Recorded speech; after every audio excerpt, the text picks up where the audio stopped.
people that will use PR and then immediately ruin it because they're not doing things the right way. Mm-hmm. Their work ethic isn't going to match up with what their PR says. You can't Mm. you can't lie forever. Eventually it's going to catch up. Mm.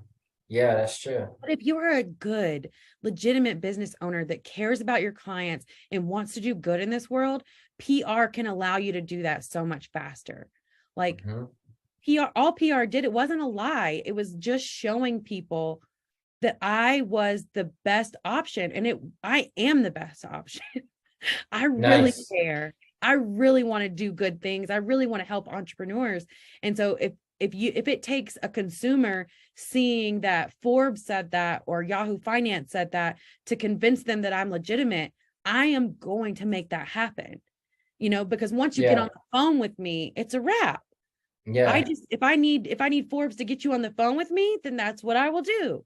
But once you get on the phone with me, like, I'm going to show you that I am the real deal, and I, care about you and want to see you succeed, and you won't be able to tell me no. I love it. I love